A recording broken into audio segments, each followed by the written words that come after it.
دو ملکوں نے دو مختلف ملکوں پہ حملہ کیا اور پوری دنیا کی سچویشن بدل گئی. جیسے 9/11 میں ہوا تھا، آپ کو یاد ہی ہوگا. نیو ورلڈ آرڈر آیا تھا اور اس کے تحت جتنی ظلم مسلمانوں کے ساتھ ہوا وہ آپ جانتے ہیں. لیکن اب ذرا ڈیفرنٹ ہوا ہے.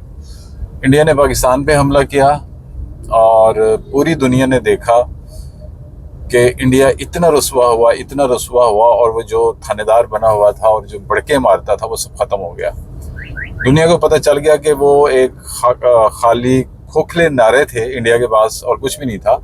اور ایکچوئل جو پاور، آرمی کی طاقت اور پاکستان طاقتور ملک کے طور پہ سامنے ابھر کے آیا. پوری دنیا نے دیکھ لیا.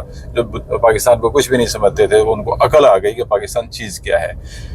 انڈیا 20-30 سال پیچھے چلا گیا. اب وہ ہمت بھی کر لے، کچھ بھی کر لے، پاکستان کی طرف میلی آنکھ سے دیکھ نہیں سکتا. وہ بڑھ کے ضرور مارے گا، پولیٹیکل سٹینڈ ہوتے ہیں، بڑھ کے ضرور مارے گا، لیکن وہ پاکستان کا کچھ نہیں بگاڑ سکتا. اس کو پتہ ہے کہ پاکستان کے پاس ایک پاورفل آرمی ہے. اور دوسری، اسرائیل نے قطر پہ حملہ کیا تو اس سے جتنے بھی عرب سٹیٹ تھے ان کی، میں اب کوئی برے لفظ استعمال نہیں کرنا چاہتا، لیکن ان کو سمجھ آ گئی کہ اپنے ملک کی دفاع کے لیے تھوڑی غیرت کا ہونا بھی ضروری ہے. بہرحال ان کو سمجھ آ گئی اور سمجھ آنے کے بعد انہوں نے سوچا کہ اب وقت ہے کہ مسلمانوں سے ایک ایسا لیڈر بنایا جائے جو ہم سب کی حفاظت کرے. آف کورس وہ پاکستان سامنے آ گیا. اب یہ سعودی عرب کے ساتھ جو معاہدہ ہوا ہے، یہ معاہدہ نہ بھی ہوتا تو پاکستان ہمیشہ ہی سعودی عرب کے ساتھ کھڑا ہوتا ہے.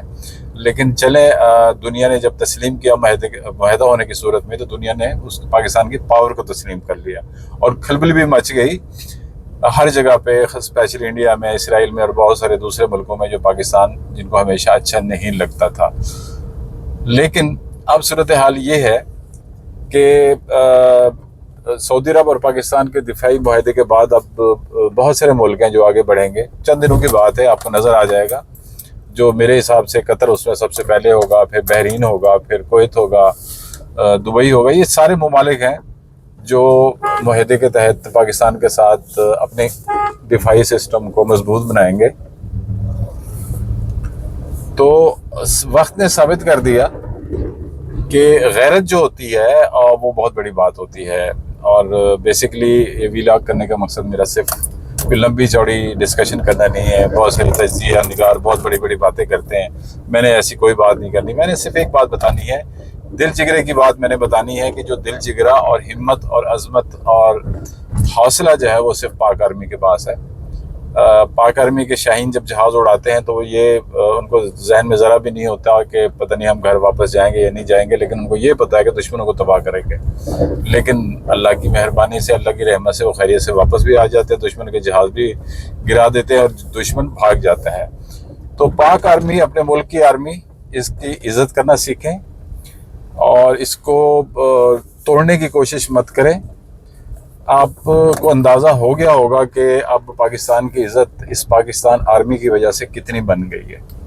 چھوٹے چھوٹے معاملات ہوتے ہیں، وقت کے ساتھ حل ہو جائیں گے، لیکن ایز اے ہول پاک آرمی کو تنقید کا نشانہ بنانا اور اس کے بارے میں بری چیزوں پہ مہم چلانا یہ چھوڑ دیں.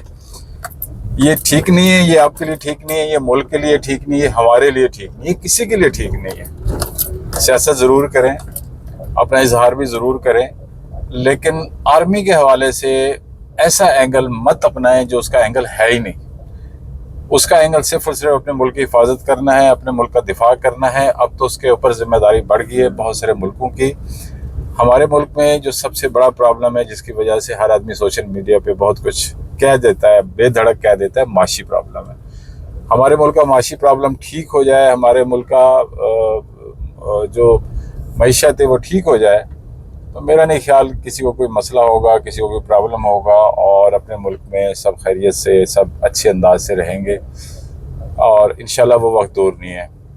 یہ ساری باتوں کے باوجود صرف اتنا کہوں گا، پاک آرمی ہے تو ہم ہیں، ورنہ پاک آرمی کے سوا اگر ہم اس کے خلاف کچھ بولیں گے تو ہم نقصان ہی اٹھائیں گے. اس لیے احتیاط کریں اور اپنی آرمی کی تعریف کریں، اپنی آرمی کو سپورٹ دیں. بہت بہت شکریہ.